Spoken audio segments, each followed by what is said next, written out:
This video is made possible by my patrons on Patreon.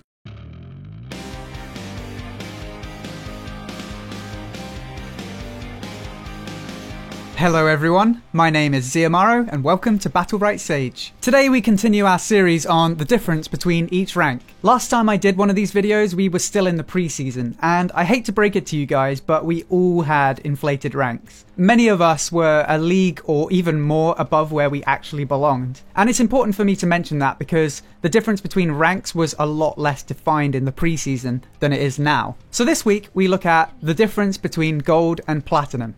Now, quick disclaimer, and I'm sorry if this sounds arrogant, but I've never played in Gold League. So my information on this one has come from some observation of Gold League players, but most of my info has actually come from you guys in the comments, so keep those coming for Bronze, Silver and Gold. It's genuinely really helpful. With so many of the skills that you need to work on in Battlebright, there is a gradient. So a lot of the stuff that I mentioned in the Diamond and Champion video does apply here too.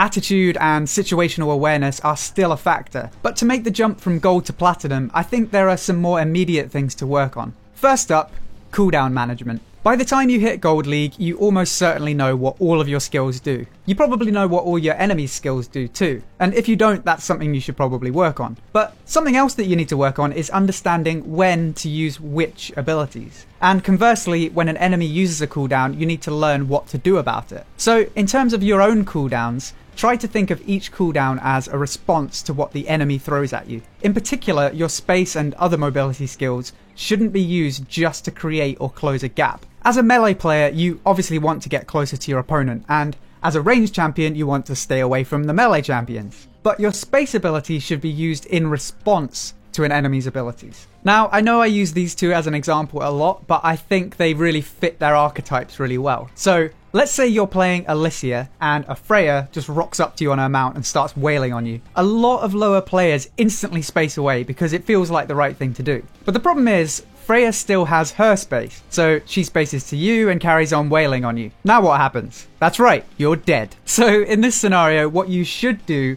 is position in a way that the Freya can't just run up to you while mounted. Force her to use her abilities to close the gap. If you can hit her while she's mounted, that would be ideal. I'm sure most people know this, but if you get hit while mounted, you get a hefty snare with a pretty good duration on it as well. So try not to get hit while mounted. But on the flip side, if you see an opportunity to knock someone off their mount, that can be a great play. So when would be the correct time to use your space in this matchup? Ideally, you want to use your space after Freya uses hers. If she spaces to you as her first move, then it might be okay to space away. As long as you don't hit her counter, there's very little chance she's going to close the gap now. And this whole scenario works in reverse too. If you're Freya and you see Alicia space, she doesn't have all that much to peel you off her. So use your space and chase her down. As long as you still have your E, you can avoid a lot of the stuff that she'll try to peel with now. If she tries to freeze or push you back, you can just iframe it. Obviously, there's a whole roster of champions to learn, but cooldown management is a lot easier than you might think. Rather than give you every example under the sun, I'll say this. If you're a ranged champion, take a look at the enemy team at the start of a game and go through in your head what they have to chase you down. For example, Rygor has space and maybe E recast if he takes the right. Jamila has her chain and she has her space. In both of these cases, you want to avoid their E abilities and only space after they use their space. Obviously, in a real game, it's easier said than done. But if you can successfully pull that off, a melee champion will never catch you. Oh, except for Shifu. Shifu always catches you. The same thing applies if you're a melee player. Take a look at which champions the enemy has. Think about what they can do to peel and CC you. Avoid the stuff you can avoid and capitalize on the mistakes they make. For example, Ivern can stun you with her spell block, so avoid triggering that. If she has the recast on her space, wait for the recast to end and then jump on her. Same thing with Varesh. Avoid hitting his counter and jump on him when his R is on cooldown. If you can avoid counters and spell blocks and then jump in, you'll always catch your opponent. Except Jade. Nobody ever catches Jade. So what else separates a gold level player from platinum? Energy usage. One thing that I notice a lot with sub-platinum players is an underuse of EX abilities. This comes from a mindset of overestimating the value of an ultimate. Don't get me wrong, ultimates can be very impactful when you use them at the right time, but there are a bunch of issues with saving energy for ultimates. First off, your own team can cuck you. Something I love to do as Paloma is put my ultimate on Sirius when he jumps on me. Not only does it iframe his attack, but now the only thing he can escape with is his R if he has energy. Unless someone hits his counter and saves him. And there's the problem at low ranks. Even if you get the perfect ultimate, there's a chance your teammate will screw it up. And there's no point getting angry at them for it because, let's face it, you're both stuck in the same rank, so you probably do it too from time to time. So if you get the timing just right on your ultimates, yes, they're game changers. But due to a lot of common problems in Gold, getting a perfect ultimate may be a bit of luck sometimes. Are you absolutely sure the enemy has no iframes? And even if they do have no iframes, are you sure they don't have a counter that one of your teammates could save them with? Some champions have kinda lackluster ultimates as well. Take Shifu for example. His incap and EX space are disgustingly strong. As if the self-healing on his EX space wasn't enough, the fact that it lasts 1.8 seconds should give you a clue as to why you should be spamming it. Almost 2 seconds of invulnerability while you still have an impact on the fight is just ridiculous. Likewise, his incap is his bread and butter. You can incap people to relieve the pressure on you if you have no space or counter, or you can use it to guarantee a 4-stack right click. High-level Shifus can even do some crazy wizardry and perform some impossible-looking 180 incaps. Needless to say, EX space and incap are so good that if you find yourself having enough energy to ultimate often, you're probably not using your EXs nearly enough. The same thing applies to many other champions. Xander's another good example.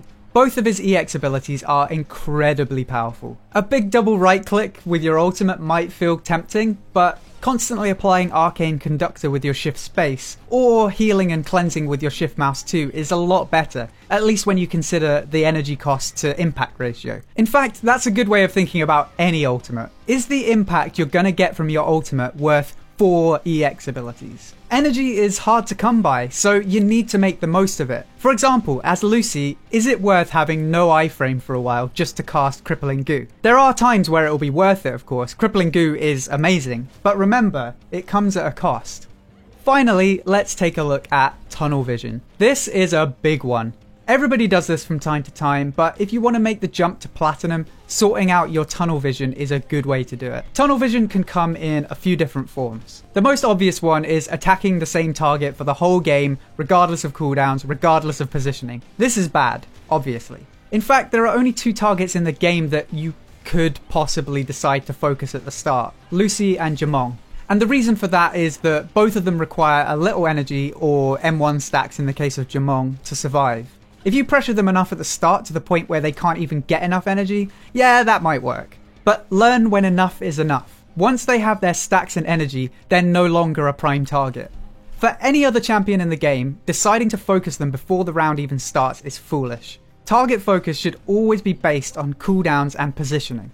Always. All the way up to GC, that's the case. If Rook has no counter and he's in your backline, he's the number 1 target to focus. If Alicia has no space and you can hit her without having to dive too deep, she's the number 1 target. It's a pretty simple checklist. Have they used their escapes? And are they in a position where I can deal damage to them without dying myself? If the answer to both of these is yes, they're the target to focus. Interestingly, there's another phenomenon that I see a lot from gold level players when I play casual. People will focus someone, let's say Alicia again, they'll deal some damage to her and then she spaces away and then they just switch target to someone closer. If you force someone's cooldowns, that's a prime opportunity to chase them down.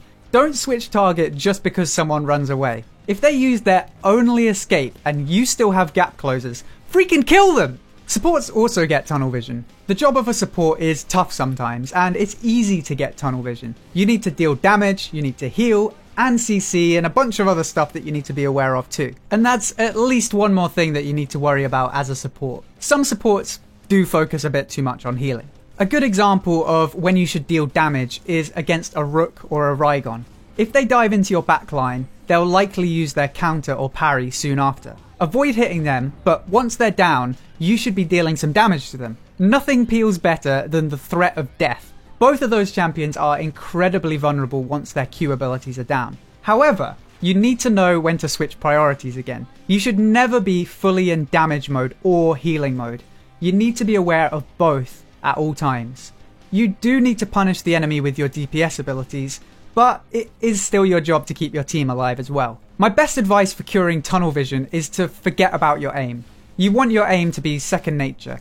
So all that energy that you are spending focusing on aim, focus that towards looking at the enemy's position, your teammate's position, and what cooldowns everyone has. I think a lot of people overcomplicate the whole cooldown thing.